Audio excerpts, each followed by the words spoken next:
Hey guys, Mary Meet. This is Anastasia Autumnfire, and I just wanted to do a video real quick just to kind of let you know what's next for me. I just finished up 30 days of Samhain crafting, and before that was 30 days of magic. And if you follow me on Facebook, you know on Monday I posted something basically saying, I feel really focused, I feel really intent on finding my next step on my path, and really I just feel so empowered by all the things that I've learned and things that I've come to find through those two huge dedications. And yeah, I'm just really excited. And I've meditated it. I've meditated on it and kind of pushed away from YouTube and social media and such, and really realized it's kind of a combination of things that's next for me. One is I need to start coming out of the broom closet. For a lot of my family, a lot of my friends, I'm very much in the broom closet. And I understand, how can you be in the broom closet when you have a YouTube channel? That's why I use my magic name of Anastasia Autumnfire as opposed to my mundane name, which is Anna Hoffman. And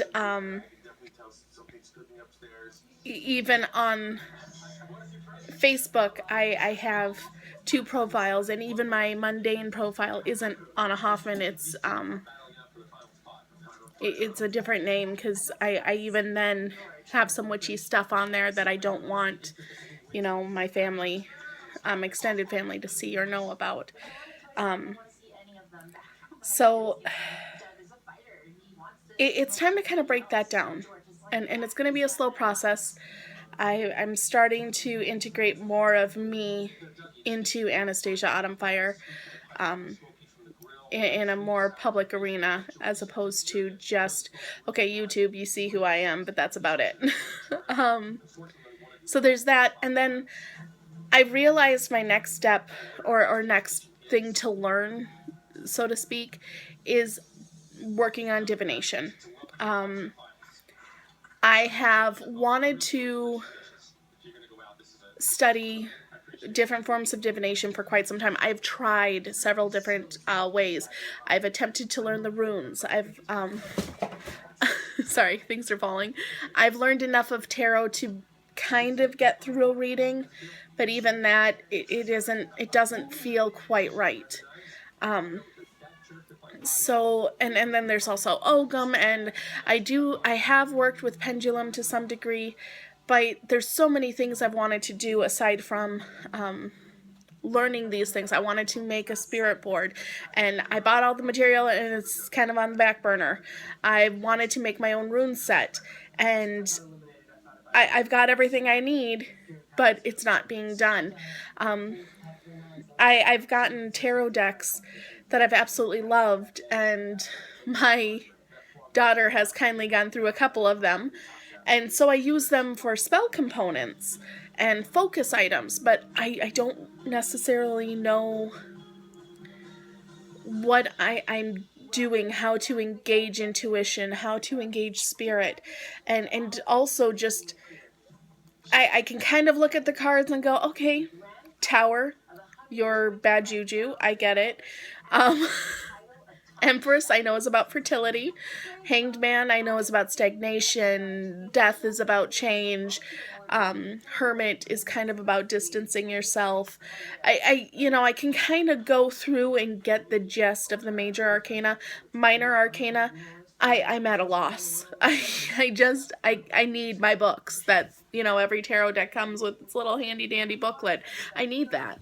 And I'd really like to not need that. I would love to be able to do what so many people can do with the cards, and really make it a spiritual experience instead of a bookwormy, I need to look this up and this up and this up.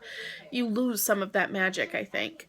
And yeah, so I'm really excited about that. So what I'm going to do is I'm first going to tackle tarot. What I'm going to do to structure this, because I do want to do videos on this, is I'm going to take a different card a week. I'm going to work with major arcana. Minor arcana, I'm not sure how I'm going to study that quite yet. Yeah, I need to work on that one. Sorry, I was just kind of going through my head with ideas, but I think for the major arcana, I'm going to take a card a week. I will draw the card on Monday, do some research on Monday, kind of find out basic correspondences that other people have found, cite my references, all that jazz, do a video.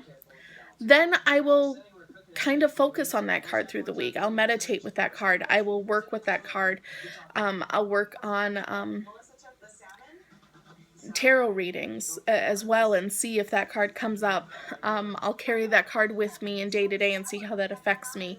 And then on Sunday, I will do a journal entry via Facebook because for some reason sitting down to write in a journal just doesn't seem to happen, but YouTube seems to work great. So I'll make a journal entry on YouTube, just kind of citing what I found. With the major arcana especially, I plan on doing a little craft with that just to kind of access and connect more with that card. And yeah, and that will help me with my understanding, help me with my practice, and that will be the start of my work with divination. If there are people that, want to see videos but really aren't interested in tarot, really aren't interested in divination, no worries. I'll definitely be putting up other videos as they come to me in spirit. Kernunos and Hell, especially right now. November is very much a month of kind of going within. We just got done with Samhain, where we bid farewell to the season before. We acknowledge and honor our ancestors, and now's the dark time. We go within, we become introspective. A lot of witches don't practice during this time of year. While the goddess and or the god, depending on your beliefs, are no longer with us, but rather in the underworld or mourning, or in mourning. Again, kind of depends on what your views are. So they don't practice. So during this time, it's very much about being still. It's very much about just kind of seeing what there is and feeling around, I feel like. And that is very much something that speaks to my matron goddess Hel.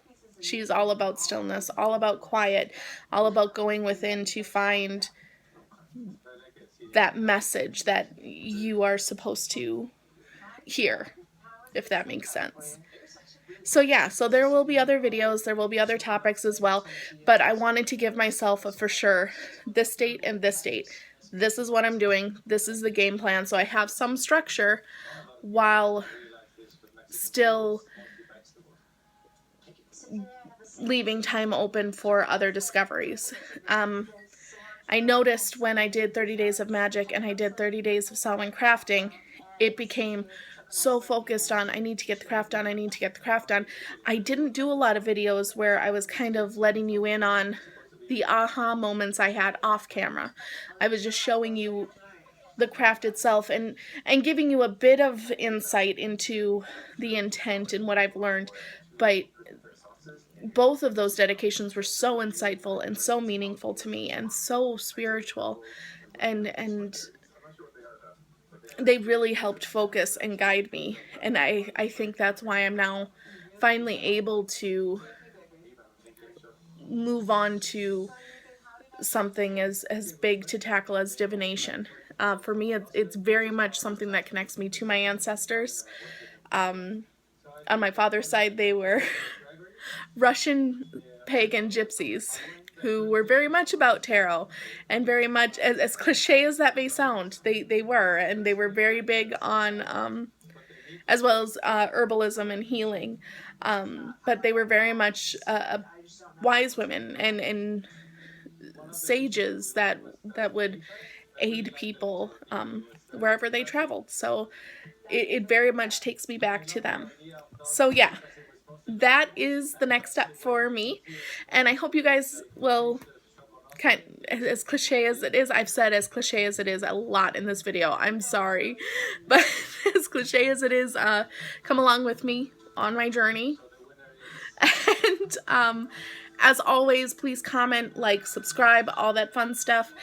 Again, I like interaction. Please feel free to comment if you have any tips or tricks for learning tarot, or any great tarot decks or anything like that. I'd love to hear it. Right now, I have 2 complete decks. Even my Fairy Oracle. I had a Fairy Oracle deck that I got for myself on Beltane. The only deck I've ever bought myself. Because according to my Grandma Marie, that side is the one that hails from the Russian gypsies, she was very adamant when I was growing up. If you get a tarot deck, it is a gift from someone else. You do not buy yourself a tarot deck. All those rules. But yeah, so I did buy myself a Fairy Oracle deck, and I have no idea. I know where it is, but I'll also find a couple cards here and a couple cards there, and it's like, I've never separated you. I've never taken you apart, so I'm not quite sure what juju's going on there, but something's happening. But I do have 2 tarot decks, full tarot decks, and I am going to, I think I just got a deck inspired by The Hobbit. I think that's the deck I'm going to learn with because I'm a nerd and I love The Hobbit, but I'm going to kind of work with both decks a little bit this week to decide which one will be my learning deck, but please feel free to comment if you know a great deck to start with. And yeah, that should probably do it. Thanks so much for watching. I hope you guys are having a great start to November. Remember to take time for you, meditate, all that fun stuff, and I'll see you next time. Bye, guys.